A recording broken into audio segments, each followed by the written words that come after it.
Fellow tennis nerds, I hope you're well. Today I am joined by a returning guest, my friend Ashley Neaves, aka the tennis mentor.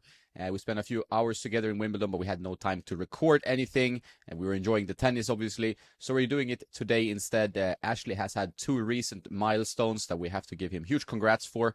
One is reaching 100,000 subscribers on YouTube, meaning he gets that famous plaque, and the other one is launching something called the Tennis Training Deck that we'll also talk about today. But we have to start. How are you today, Ashley? Very well.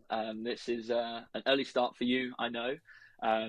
But no, appreciate you taking the time to talk to me. I loved it last time and looking forward to getting stuck in today.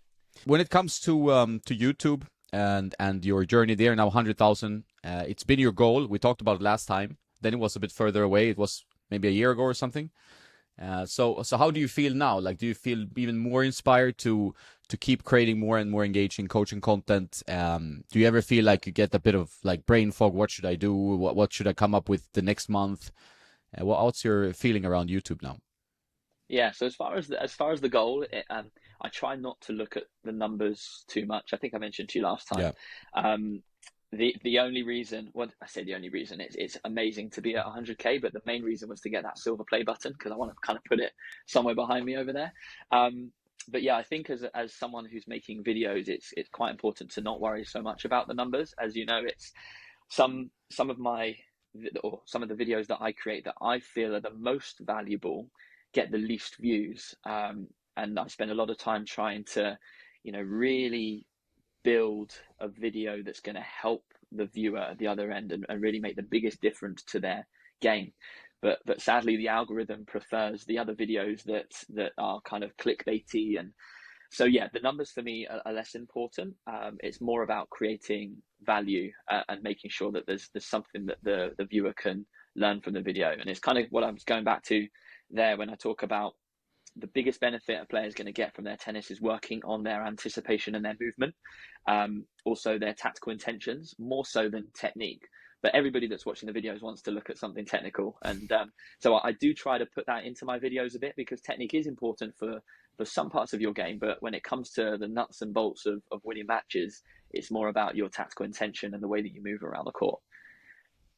Yeah, I find that really fascinating because I think, based on my experience as well, is that like if people just want like quick fixes, right? So, three easy steps to improving your forehand, which is, can be good. Like some people might not know this thing, and you might be forgetting about a certain like way to prepare. But in essence, like even if you have a bad looking shot, if you can place it properly and move around it properly, then you will probably win matches that maybe you don't think you should win, right? So, but in my experience, those kind of the drills are not as sexy for the audience. They don't want to watch them as much. Is that your feeling too? Totally. I mean, if you think of, there are some pro, I won't actually mention names, but there's a lot of pro players out there that technically you'd look at them as a coach and feel that they're not doing a good job, but they're putting the ball in a position that's in play and awkward for their opponent.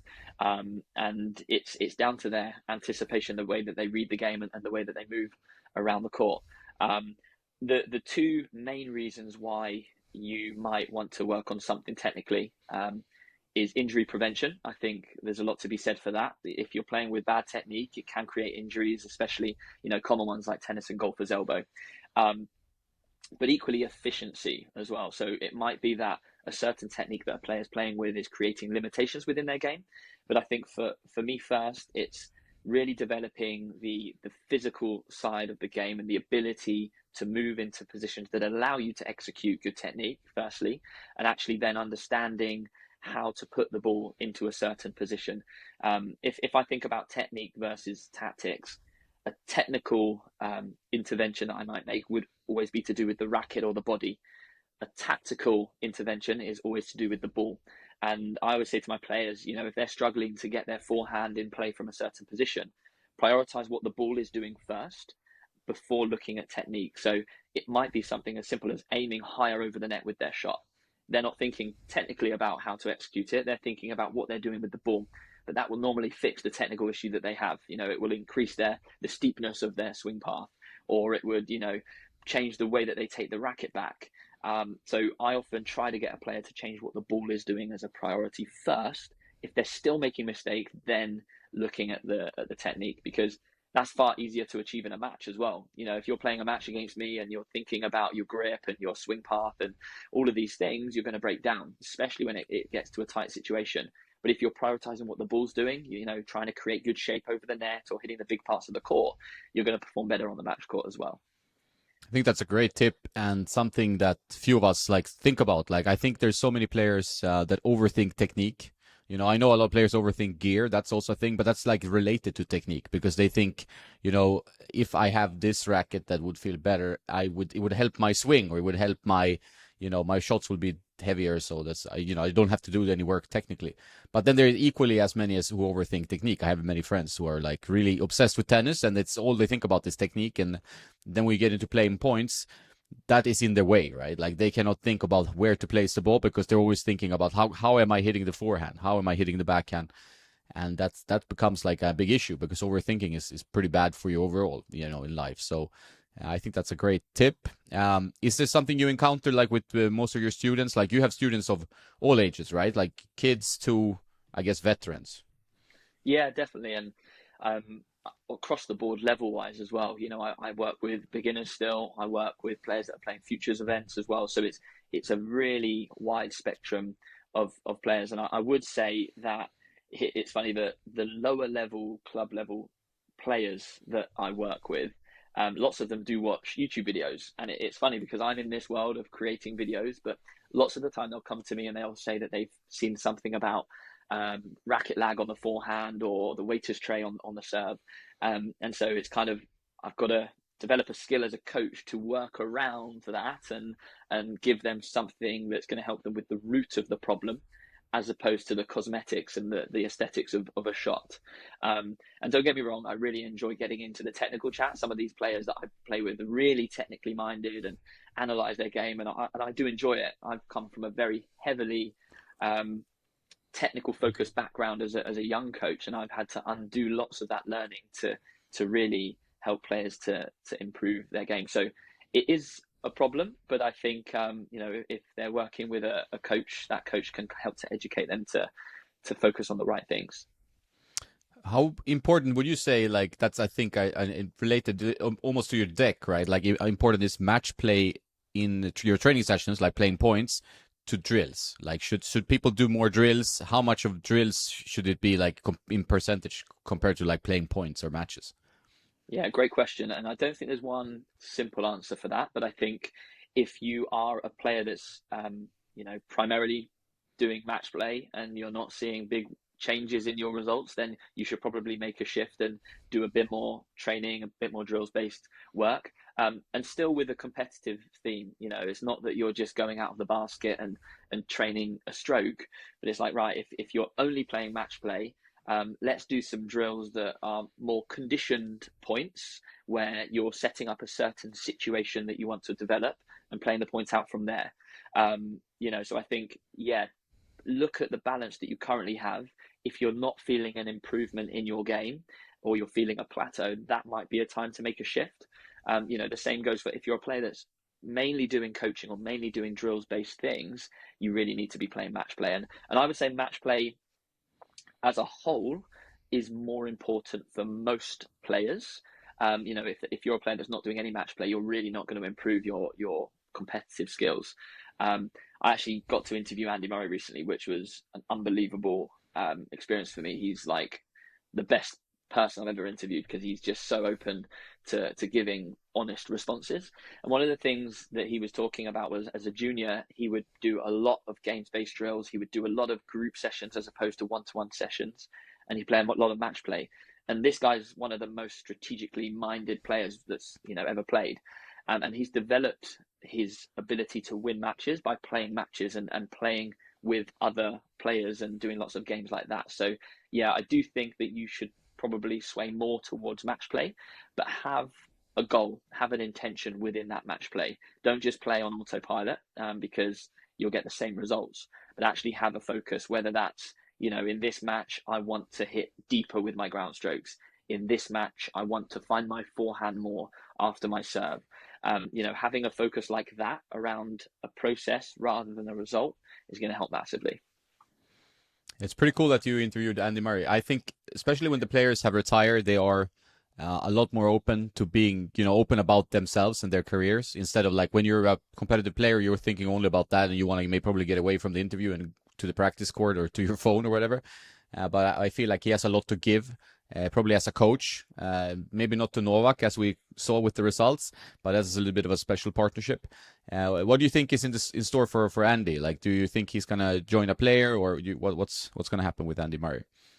So actually, the best response I had from him was when I asked him. I said, "What did you learn about yourself when coaching Novak?" And he was so open. I mean, the response he gave me was shared across so many media platforms, and it was in the news and all sorts, because he actually said that Novak was asking for technical help, and Andy didn't feel like he could give it to him. Andy is a phenomenal player, so analytical, so strategically minded. But because he's come from a playing background, he didn't really know how to translate that into giving Novak technical support. And he was honest about it. And I think that's quite refreshing to hear, because lots of people assume that as a fantastic player, you should be a fantastic coach. What Andy said is he's actually going to go back to basics, and he's going to learn how to coach. He's going to speak to one of his past coaches, Louis Cayer, who's one of the best doubles coaches in the world. He's been in tens of Grand Slam finals with his players. I think more than 20 actually.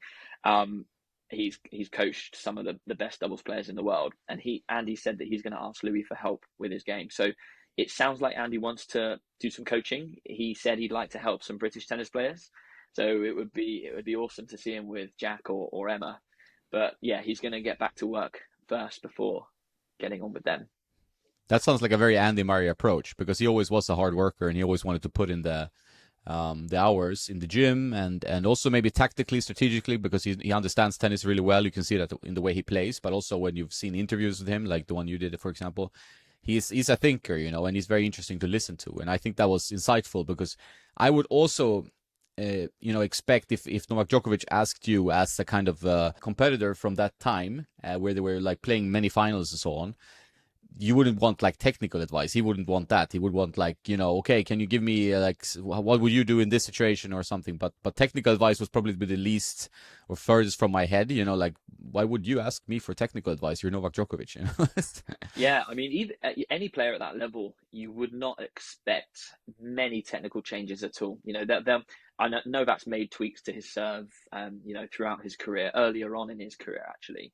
But by the time these players are, the greatest players of all time, like Novak, you'd expect it to be more mentally and tactically based. How can I get the edge over this player, for example, which Andy would have been brilliant at.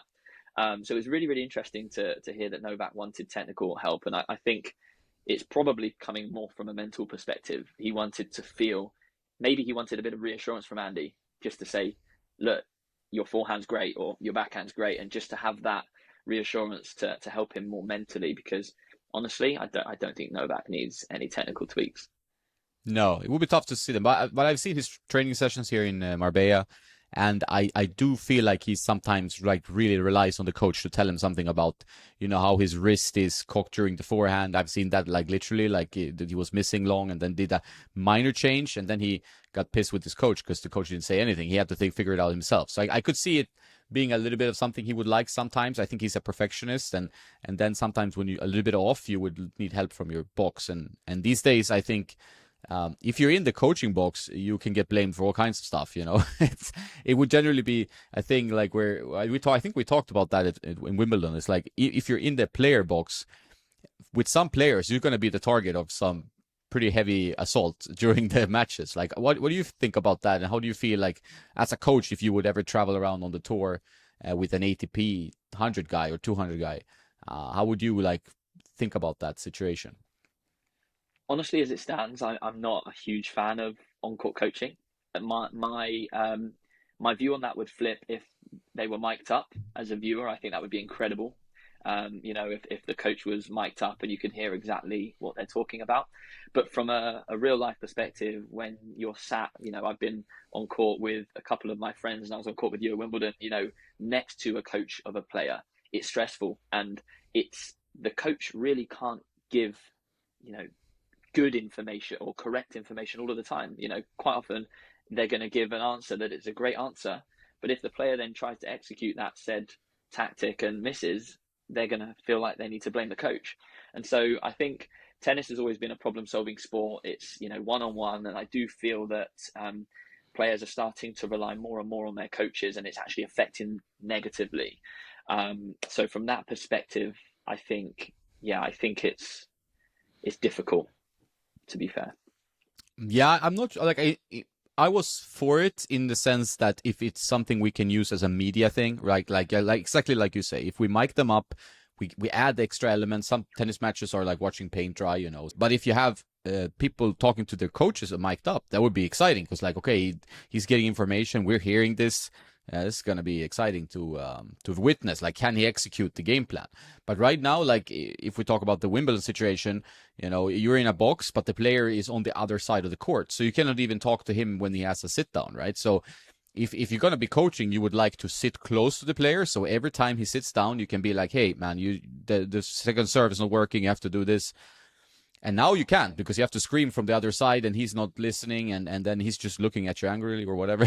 So it's like, it's a strange, I think they went for it, but they didn't go the whole way. And I think if you do something, you probably have to do 100%, because now we're feeling like we're in some 60% territory and it's not really working. And like you said, the players are expecting quite a lot from the coach, which is putting them in a weird situation. Like, it's very difficult to solve a player's problems when you're on the court, because he's the guy playing. So it's a tricky situation, and you probably will see more coaches get fired quickly now because of that. Yeah, I mean, the interesting dynamic is if you work with a player for many years, the communication can be much easier. You can be completely open and honest with the player. But I think if we go back to kind of Andy and Novak, for somebody new coming in to Novak's team, for example, they want Novak to feel positive things about them. So they're going to say things that Novak wants to hear, not things that Novak needs to hear. And I often see this with kind of new coaches that go into teams. It can be difficult for them to gel with a player because they are not saying what they need to say. They're saying what wants to be heard. And the interesting one is I saw recently that Agassi's joined Holger's team. And that will be interesting because Agassi really doesn't need to do this. So I feel like he might be a bit more honest with how he talks to Holger, which I think will be a good thing for him. Yeah, I think a guy like Agassi, after listening to him commentate and stuff, like also reading his book, I think he is probably a very good influence to have in your team, because like he doesn't seem like a guy who would hold back, would be like careful about his own image or careful about the money relationship with a player. He doesn't need that. So it's the same with Ivanisevic and Tsitsipas, right? Like Ivanisevic felt like Stefanos needed to hear this stuff, so he said it to him, and then it also got into the press, which was maybe not the best thing, but at the end of the day, he was like honest, at least, So that's the only thing you can expect as a player. You would want honesty. You wouldn't want someone to be sugarcoating, and then you're losing, and you're not getting any help from the guy you're paying. Yeah, totally. But it's there's not many players on the tour now that have a consistent coach. A friend of mine, Ben Reeves, coaches a British girl, Sonne, and they've been together since she was 5 years old, which is very, very rare to spend the whole journey with a player. But it really shows on the court. They've got a mutual respect. They know when to talk to each other. They know what information to give. So it massively helps. And unfortunately, that's becoming more and more rare on the tour.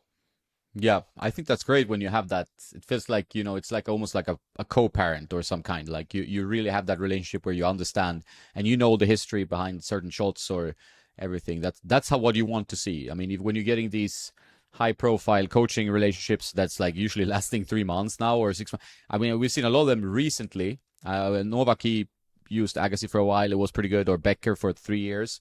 That seemed to work. But then you have now had quite a few of them that is like 3 months, Zverev, Rune, Tsitsipas, few players who have like brought in big names, but it doesn't really work out. Like I think it's maybe like too many expectations or just a mismatch personally. So it seems like a quite difficult one. You would rather have your same like childhood coach in the box instead of that. I think the common theme is these players that do go through the coaches quite frequently have heavily involved parents.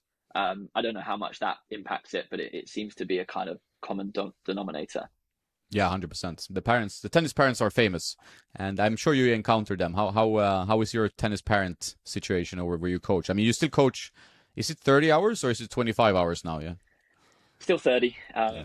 It's I love it, and I won't ever trade coaching in for YouTube, but I probably need to find a better balance. But yeah, tennis parents are great, and I think it's you have to find a way to work together to make it work for the player. And I think there is a fine line between having a parent that kind of supports their child and a parent that almost pushes their child. Um, so yeah, it can be difficult, but I think as long as the relationship is managed early on, it can help. And that's why these longer relationships with a player and a coach can be much better, because also it's a relationship with the parents and the family as a whole. You become, you all understand how things work. Whereas often when you have a really pushy parent, they always feel like the grass is greener, so they'll look for another coach and another coach. And because they don't have a consistent coach, that coach can't help to educate the parent, and it's kind of an ongoing cycle. So yeah, it's an interesting one, but tennis parents are very, very powerful in a player's journey, because they spend a lot more time with the kid than the the coach does. And so as long as you can get them on board with the same messaging, then it can help a lot. Yeah, I think that's key, and I think more that you can influence the parent in a good way, because some parents are obviously like so important for the kid's success because they put in all the money, all the hours. Some parents are super hard on their kids, and that can be difficult to watch and be a part of. But some parents are just like loving, and maybe they don't really like understand tennis so well, so they really need that help from the coach. So the more you can influence, I think the better. But some parents will definitely not be open to having too much influence either. They want to be the one running the show, and that's what we see also on tour, like in some relationships, so as you evolve as a coach, like in your journey, you said like you were very technical, and now you're definitely more tactical, strategical, and trying, I guess, to problem solve a bit more, trying to identify. Is that something you've seen in your journey? Like where do you see yourself going, like in the next few years? Good question. I never plan too far ahead. Um, it's I kind of go with the flow a little bit. I do everything that I do to the best of my ability, and then, you know, various things pop up, and I'll kind of make a decision and take that route. But for me, I think I'm coming becoming more and more basic with what I'm delivering. So, like I say, I used to be very technically minded. I was quite into maths and science at school, so I liked factual things, and so biomechanics really got me thinking when I was younger. But as I've progressed as a coach, and as I've found what works and what doesn't work, and what gets results, it's really simplifying things, talking less, listening more. Um, so that's how my kind of coaching philosophy has developed. As far as what I'm going to be doing in the future, I think I do miss working at a higher performance level. So I've started doing a little bit of work with a player who's playing lower level pro tournaments, futures tour, that sort of thing, kind of behind the scenes. So more watching match footage and giving feedback remotely. I'll possibly go and watch a couple of their events in the coming months. So it's nice to be able to dip my feet back into that higher level of tennis, because I think I've got a lot of skills in that area that almost at club level I don't get to use. But I don't see myself being a traveling tour coach. It's a very, very different lifestyle, and for me, it's nice to have a base where I can feel that I'm making a real difference with a lot of players rather than just one. Um, but I never say never. I think yeah, let's see what happens in the next few years. Yeah, there's a fun element to being on like tour and traveling, but it's like it's grueling, of course. Like you're always lugging suitcases around, you're staying in hotels. It's not, and then like maybe on the Futures tour, it's a little bit less luxury feeling to it, you know. But if you're playing with if you're going with an ATP guy, it might be a bit better. But still, like you're stuck together for better and worse, and you have to kind of deal with their emotions all the time and be like a bit of a psychologist slash parent slash, depending on how big their team is, of course. But if you're like the one coach, but also something to be fun to maybe do for like a half a year or something. Like you do one commitment saying, hey, I'm doing this for a year, but I'm not doing any more than that.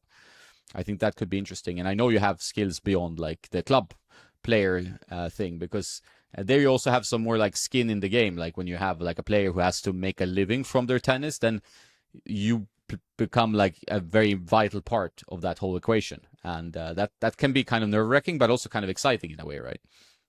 Definitely, definitely. I mean, I know a few tour coaches that share the job with another coach, so they're not away for 30 weeks of the year. They might be away for 15 or 20, and that sounds great. I mean, it's difficult to find something like that. The other side that people kind of don't think is from a mental point of view. As a coach, you're going through very similar emotions to the player, and pretty much every week you're going to be losing. And so if you've just got this one player, it's a tough. You've got to give a lot of positivity to the player, which saps your own positivity. You know, it can bring you down. So it's mentally very, very difficult for the coaches on tour as well as the players. And so I think if you can work with a few players, at least those, you know, there's ups and downs at different points, as opposed to kind of if one player's losing week on week and week, it's very, very difficult over a period of time. Yeah, so what about like I mean, you talked about watching clips remotely. I've thought about this as well, because like I've been in the player boxes a few times, and you know, as kind of support friend, whatever, and you do feel what the player feels, like almost like it's and it hurts to lose a match in 5 sets or 3 sets, and you feel the disappointment in the player, and it's like really tricky to balance, like when do I try to cheer up, should I just step away? Like sometimes they need their own space, they just want to like go into the gym and not talk to anyone. That's not uncommon. And sometimes you have to be like straight on with the like, yeah, let's forget about this, let's move on. But yeah, losing is a strong part of tennis. It's always there, unless you're with Novak or Carlitos or Sinner. It's like losing is not such a big problem, but for most people it is. So that's an interesting one. But maybe like coaching remotely, like you said, like having a few players and being more like a assistant coach, but more like a keen eye, and like, okay, I did notice in your match that you play like on the Challenger Tour, where you can now watch, like I have some guys on the Challenger Tour with gear, so for me it's fun to watch their matches, like, and see, okay, how is this loo changed in strings or whatever, helping the situation, and then I know them as well, so you know like what they're going through in other parts of their game as well. So how would that look? Do you think that's something that could be happen more in the future, like that kind of remote coaching, not just sending sheets of like strategy, which the data companies do, but being a bit more involved? Yeah, I think you know, like you say, when it comes to talking to your player once they finished a match, it can be very, very difficult emotionally, and they want to spend some time on their own before, you know, you give any feedback. So on the flip side of that, if you're remotely coaching them, they send you the video. Once they send you the video, they're ready for that feedback, and so that kind of takes that out of the equation. You know, they've had a few hours to think about it. They send the footage over, and it can be just as in depth, if not more in depth, the feedback that I can give somebody when watching their match footage, because, you know, I'll watch the match, but actually I'll go back to a moment and see, you know, certain clips and repeat them and see what happens. So in lots of ways, remote coaching can be better. But I think as long as, you know, these conversations that I have with the player after seeing a match, they do go on for an hour, more than an hour. So it does take a lot of time.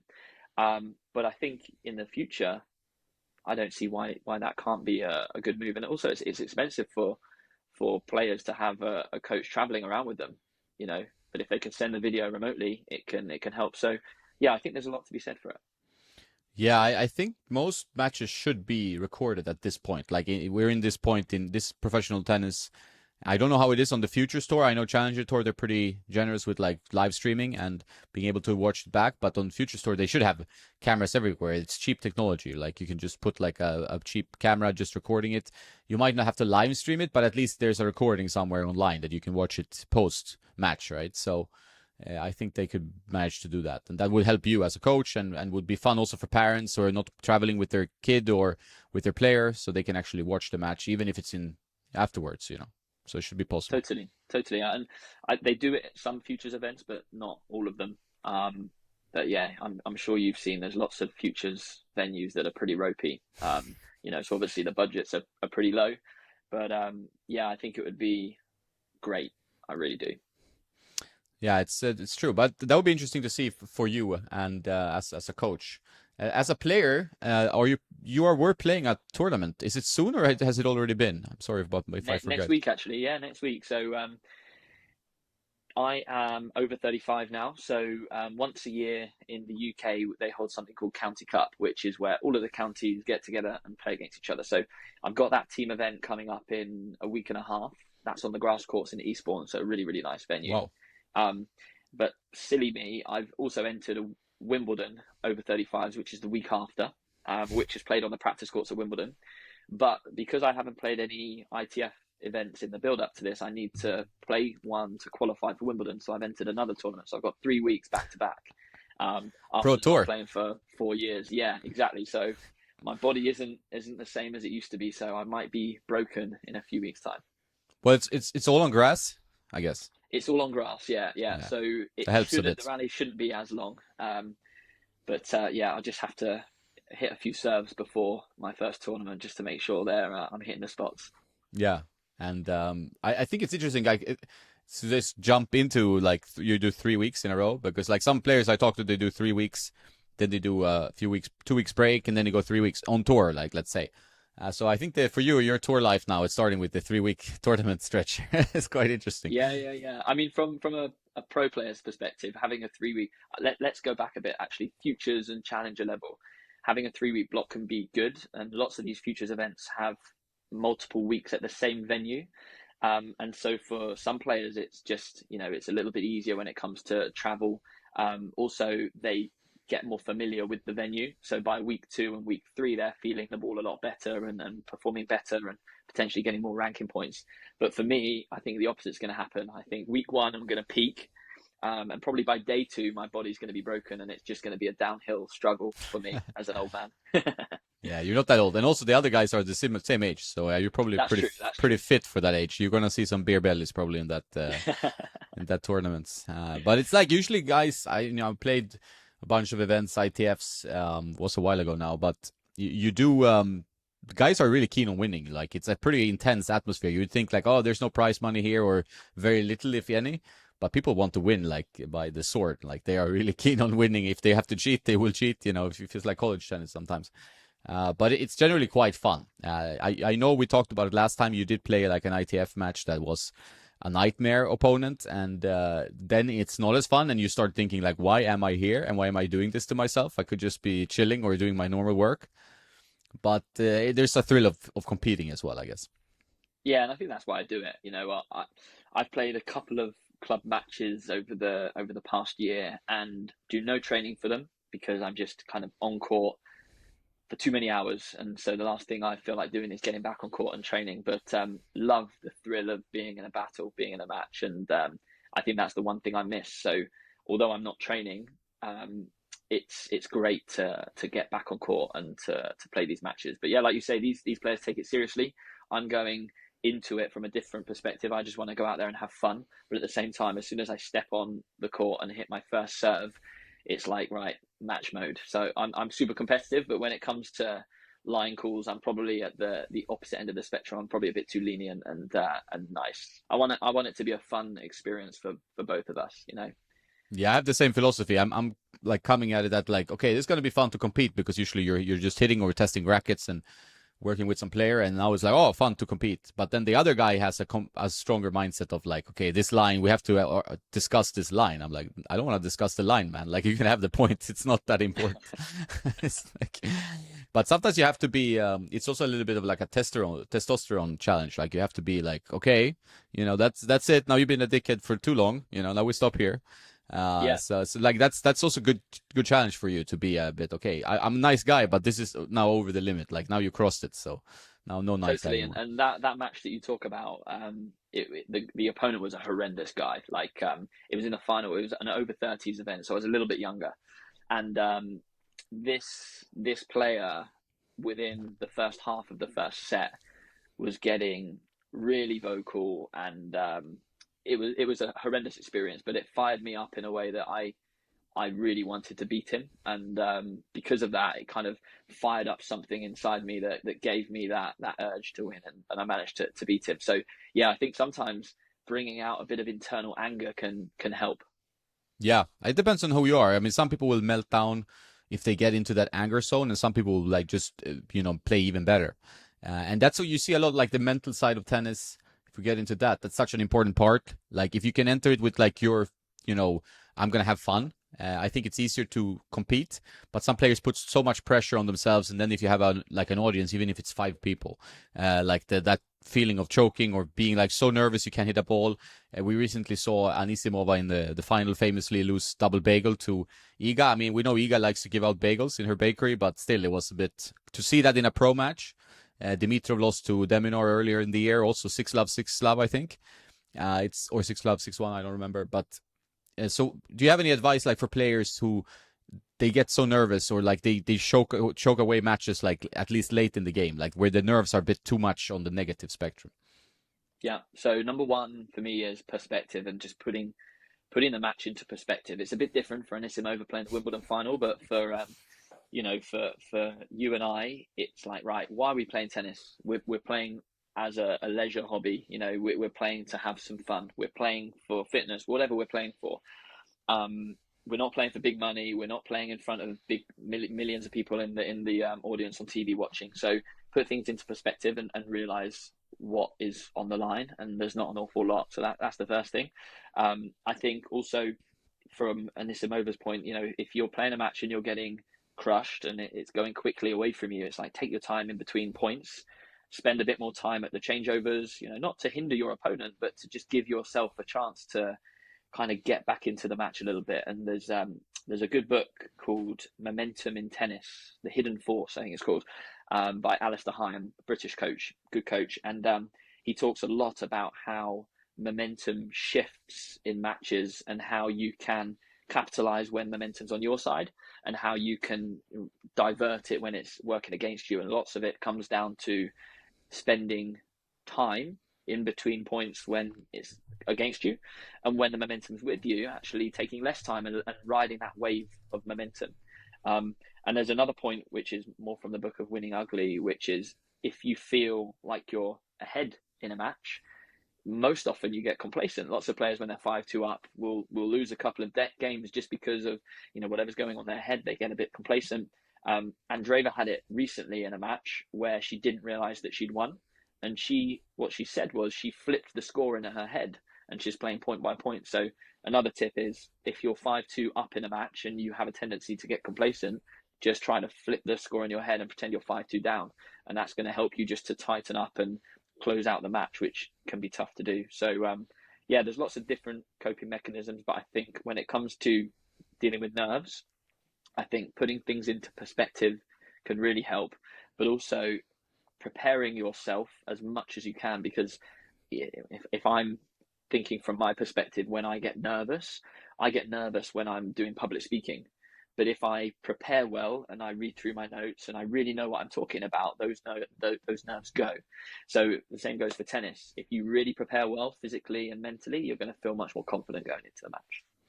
Yeah, I think it's also a bit of a muscle memory, like being able to play a lot of matches will put you in these situations over and over again, and then you will handle them better. Now I'm talking not from Anisimova, because she's played enough matches. I think in her case, it was just like a bad luck situation of the opponent playing so well, and she was rushing a bit. I think like maybe stopping to do like there's this famous like breathing exercise that the Navy they do that, and just like four in, four out, something like that, and like just keep making sure you calm your breathing down and calm it down. Maybe go for a toilet break, like do something Yeah, like this is for you to, especially like if you're about to be a little bit embarrassed. Like it would be better to just I can steal 3 games. Life is better, like this, and make a competitive second set. So I think that you have to find like your game somewhere, and it's not about disrupting the opponent in like a not nice way, but it's about you not like you showing your best self like on the court, I would say. definitely. And I think for Anisimova, it was tough. There were lots of things that kind of came together. Winning her semi-final as she did, that would have given her a massive, adrenaline rush. And it's you often find that players that have massive wins, the next match is much tougher to perform in that same way because there's a different expectation. Um, but yeah, I think naturally, Anisimova was probably thinking about the scoreline. She was thinking at 3-love, 4-love, I don't want to get bageled. And as soon as you think of the scoreline, it gets difficult. Really, in those situations when the match is running away from you, you've just got to break it down point by point. And the nice thing about the tennis scoring system is every single game you get a reset. So rather than thinking about being 4-love down, it's love all. It's the next game. And I think, if she could have, like you say, taken her time in between each point, it can be easier to break those points down into bite-sized chunks rather than thinking, right, I've got a big hill to climb. 100%. In tennis today, if we leave the mental track a little bit, like it's becoming more and more physical. We're talking about it. I'm not sure it's like data, but it seems more and more physical. There's more and more injuries. And is there a way for players on all levels, like I would say, like competitive level mainly, right, to train smarter, not harder? Like, is there a way that do you think like we're just going to be more and more explosive and see more and more injuries? Like, where is tennis heading, like in this situation we are now? Yeah, I mean, when we're talking about pro level, I think it's become more physical because the surfaces generally are becoming more similar, slightly slower, even the grass.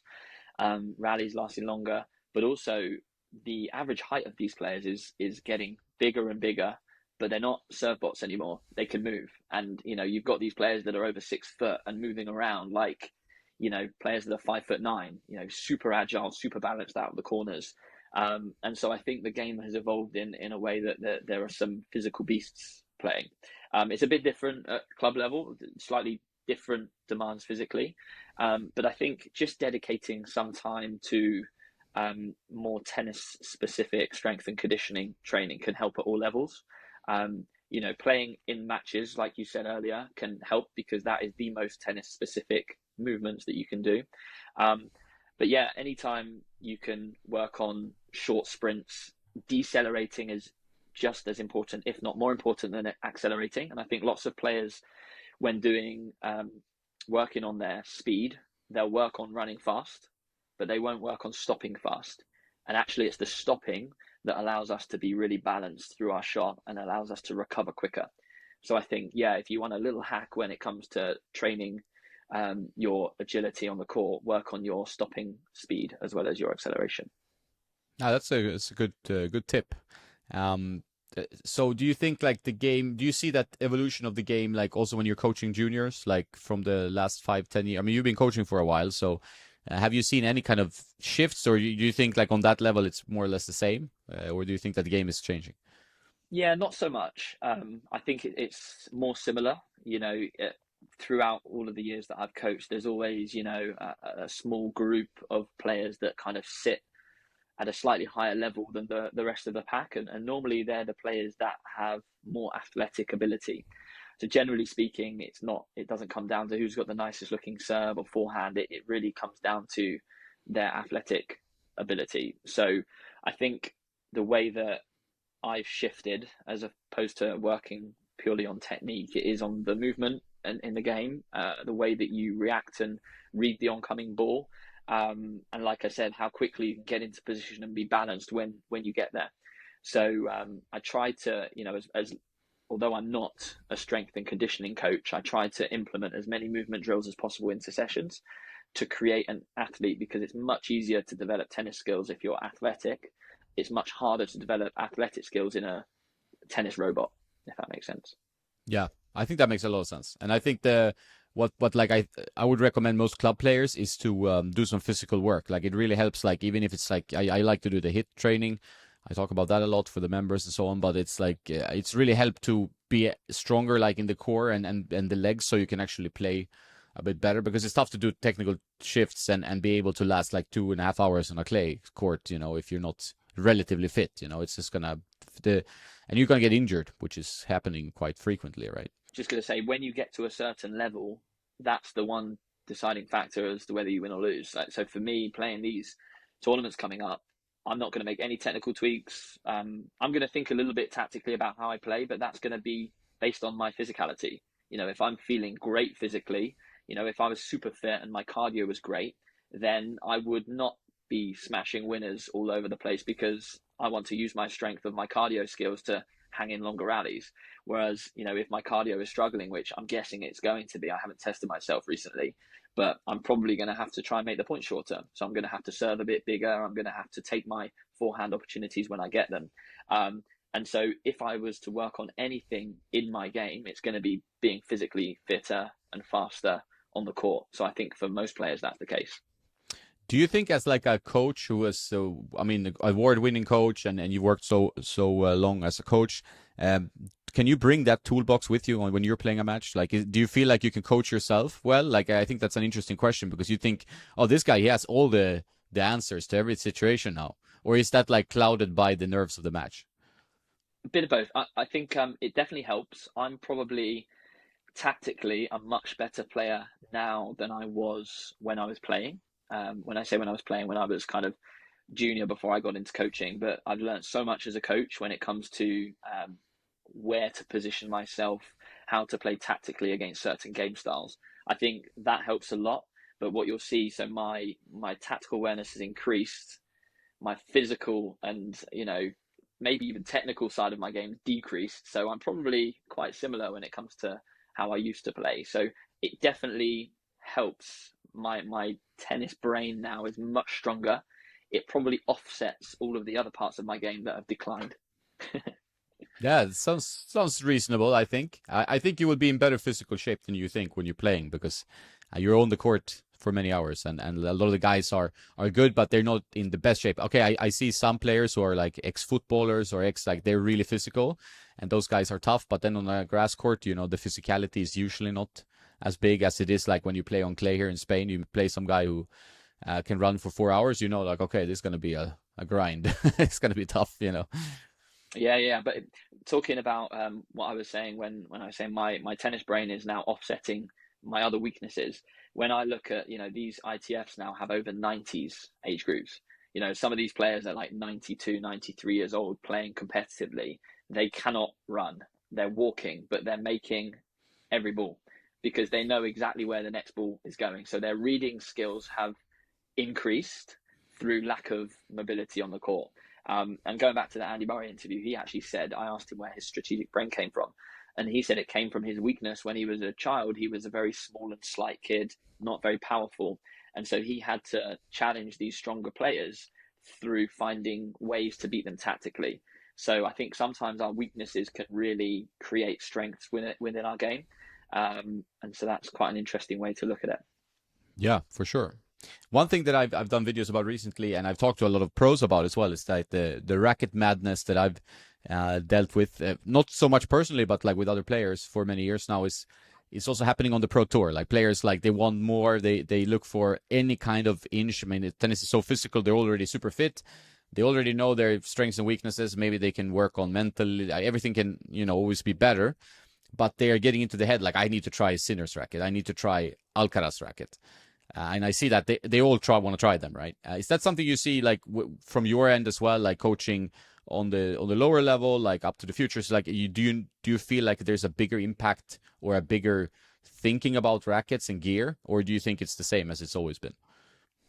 Um, Good question. I think it's more because there are lots of videos online now, and I think tennis is this side of tennis is a lot more easy to access than it ever was before. You know, if you think 20 years ago, people weren't really, watching YouTube videos about gear. And so they would just play with what they've got and work their game to get the best out of the piece of kit that they've got. But I think there's so many options now. There's so many different strings that you can buy. There's so many different rackets, and all the technologies that these racket brands bring out. People always feel like they're missing out on the next big thing. So yeah, I think probably a certain type of person is definitely more revolving around the equipment. But there's still lots of players at the club are still playing with head TI sixes, with Kevlar strings and all sorts. So there are still some people that don't care about kit. So I think it's finding the balance, isn't it?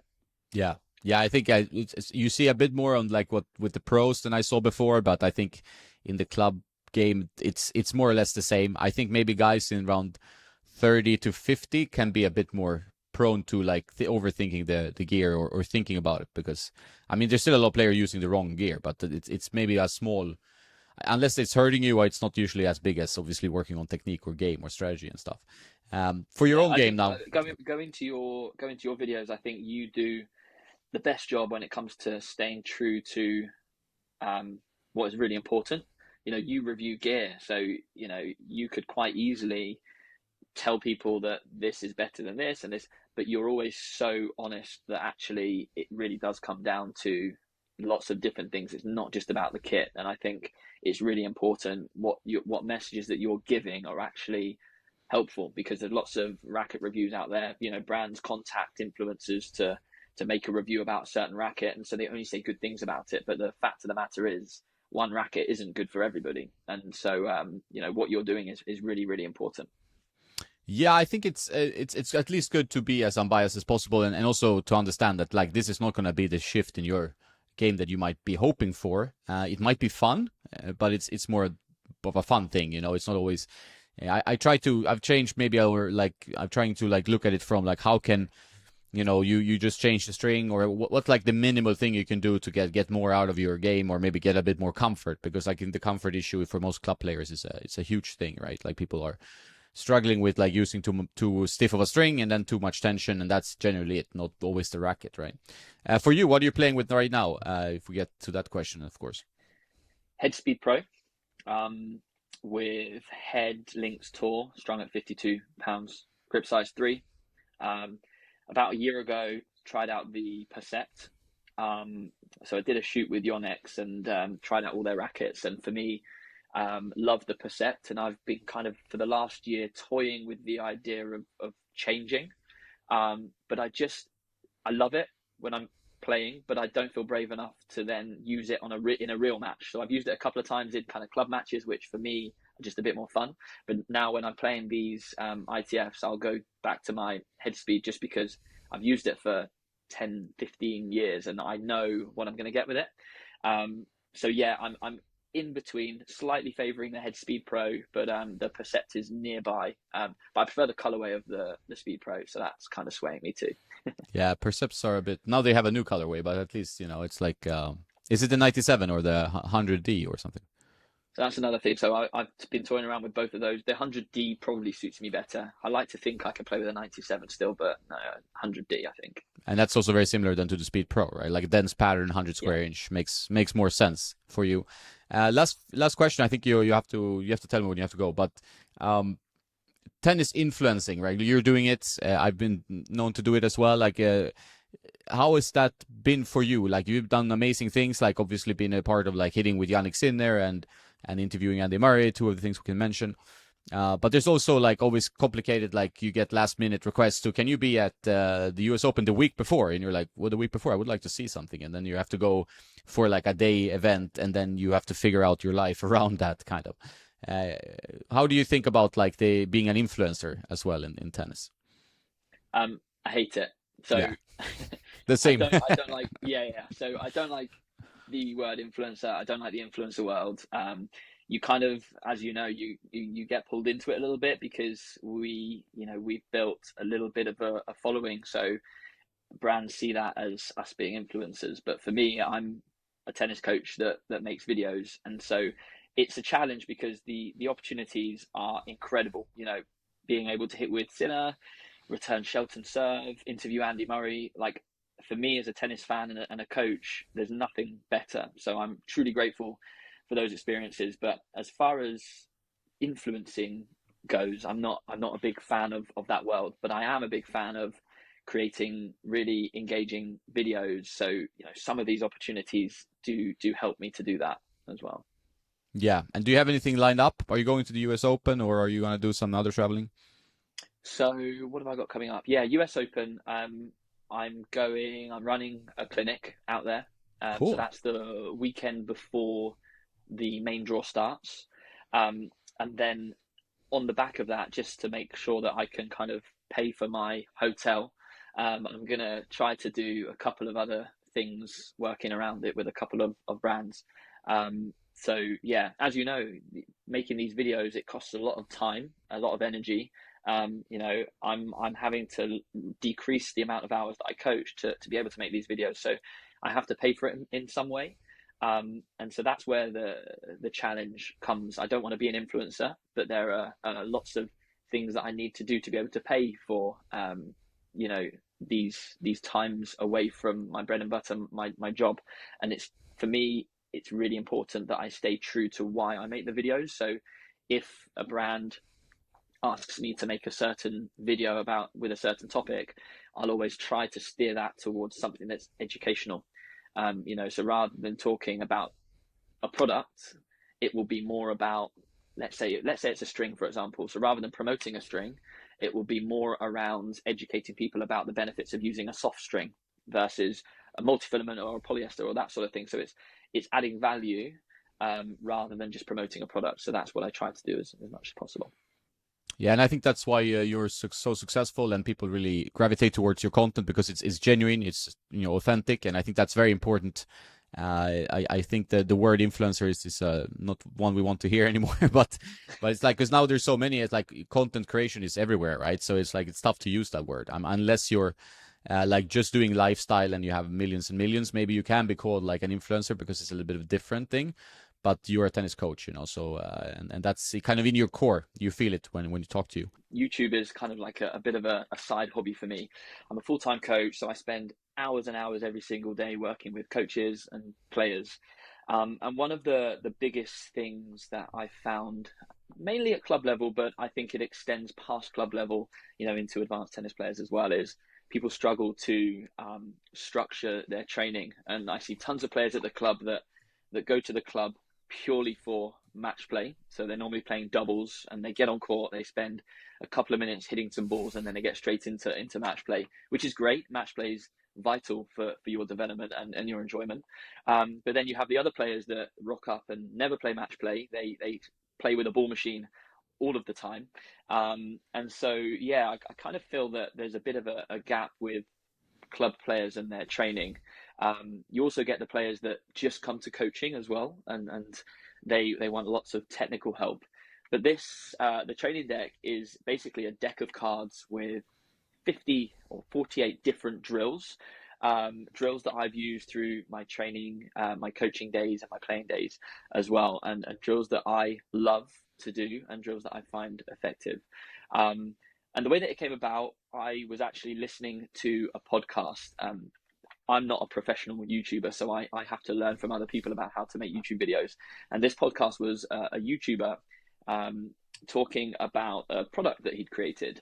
And he's a chef, and he's into manga and anime as well. It's a bit off-piste, but he created this deck of cards which were full of recipes in the style of these manga and anime comic books.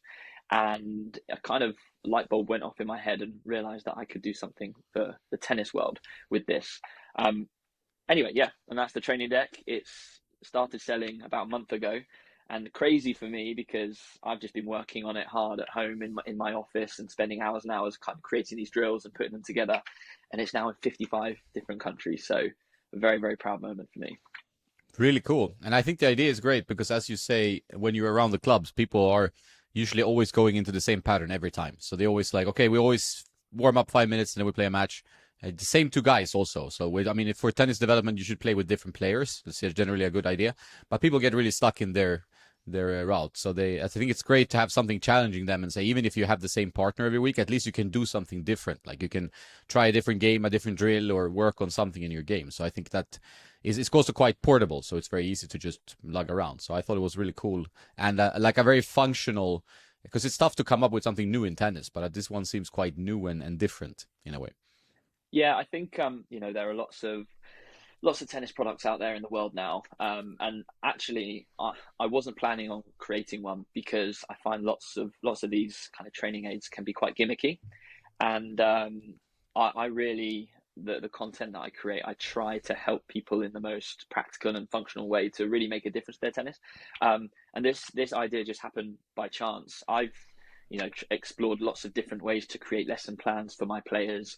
I've got a folder of different drills that I use, but you can't really take a big folder out onto court. And I've used apps as well. There's lots of apps out there which can be good when you're in the mode of kind of using that app, but often these apps get lost. If you scroll through your phone, you don't really use them. And the one thing lots of people have asked me is, will you make this into an app? And right now, as I stand, it's a no, because I feel that getting your phone out on court is the last thing you want to do. It can create a bit of a distraction. So, like you say, super portable, keep it in your tennis bag. And so far, the feedback that I've had has been incredible. But for me, the way that I use it with my players, I use it a lot in my group coaching sessions and my one-to-ones. And I use it in different ways. So some days I will create a lesson plan where I kind of pick out the cards that I want to use before the session, if I have a really clear goal with the player. But then quite often in my group sessions, especially with the kind of performance junior players, they love picking out the cards themselves. So, if one player's pushing themselves really hard and working hard and listening well, it might be that they get to pick out the next drill. So there's different ways you can do it. You can randomize it or pick out the drills beforehand. Yeah, that's great. So from your idea to creating this deck, like what was the process like, and was it really like an arduous one, or did it go pretty smoothly? Usually, like developing product takes some time. Yeah, it took nearly a year, I would say, all in all. The good thing was all of the drills I use on a daily basis. So the drills were all in here. The tricky part was putting them onto paper. And then the even more difficult part was getting the graphic designer that I worked with to understand it, because he wasn't a tennis player. So I would hand draw out these drill diagrams, which made sense in my head as a tennis player. But I needed to make sure that, somebody that had never seen the drill before would understand it. And then, so when I sent these hand-drawn images to the graphic designer, there were quite a lot of back and forths, because he made it look brilliant visually, but it might be that, the arrow was slightly in the wrong position and it just needed to be super clear. So yeah, that part took the longest. I'm quite a visual person. The reason I've kind of created this YouTube channel is I'm quite artistic as well. So I enjoyed the design process, but it did take some time. But yeah, so a year all in all, but it was definitely worth it, because the manufacturing of it was super important too. I mean, it's like a really good quality print, and if I get the cards out as well, this is how they look. So this is one of the drills. This one is bow tie match, which lots of you guys watching will probably be familiar with.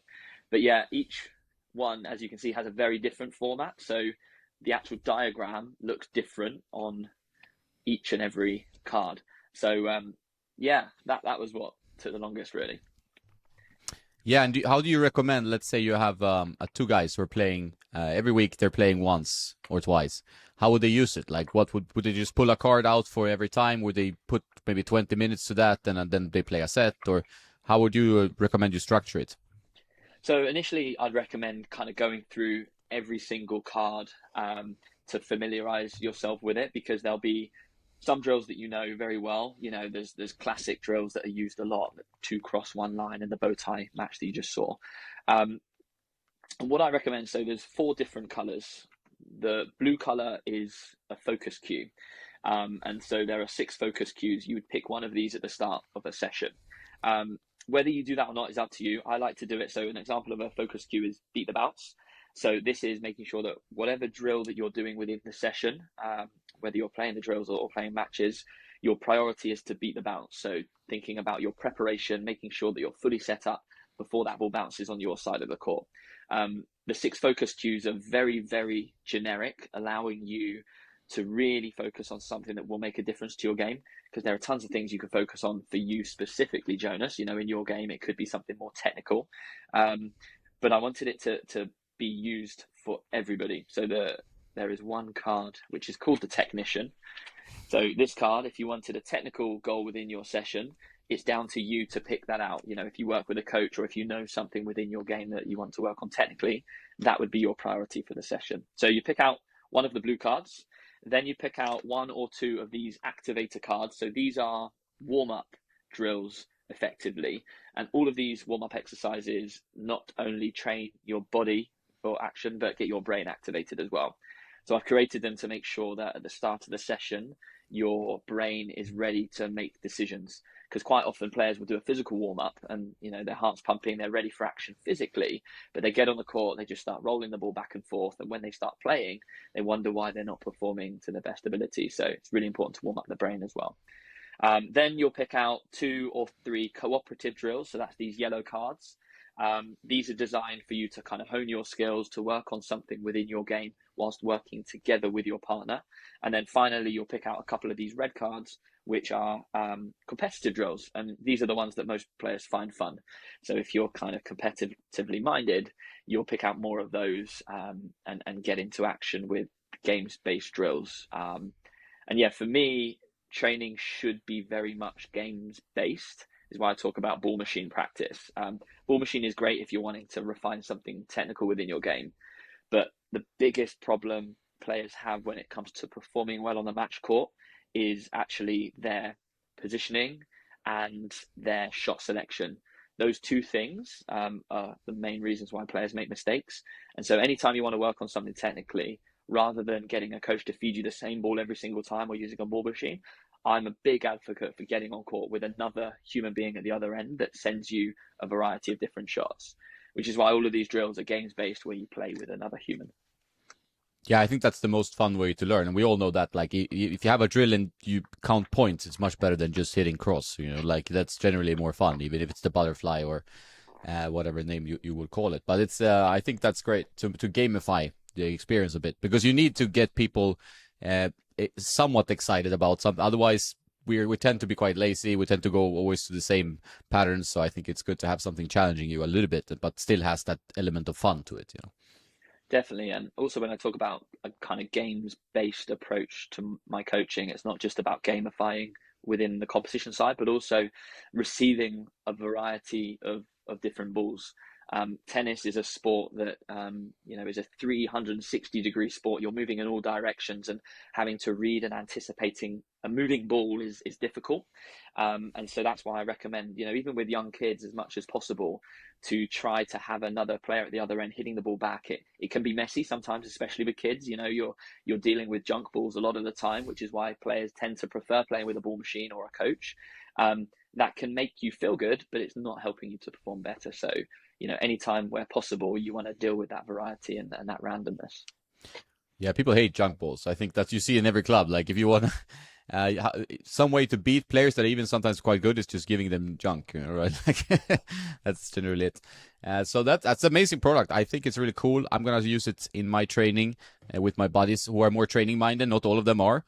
So you have to find the right one who's like really keen on improving. But there are these guys around here for sure, and I think it's then a great tool to have, like, learn more drills. I mean, I'm not a coach, so I don't have all the drills in my brain like you have, Ashley. So it's that's a great thing.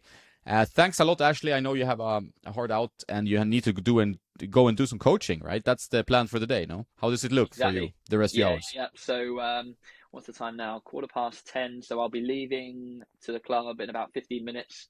And then I've got 6.5 hours of coaching today. So it's actually a slightly shorter day today. 6.5 hours is a short day? It is, yeah. Normally I've got about 8 hours of coaching. So it's I do have 2 days off court a week now. So I take Fridays and Sundays off. Fridays is kind of like an editing day. And then Sundays I try my best to keep it off. But yeah. Yeah, it's not easy these days to have a day off, but it's good to have it in the calendar. I think. Definitely, definitely. But it's all fun. It's all fun. Yes, we love tennis. Thanks a lot, amigo.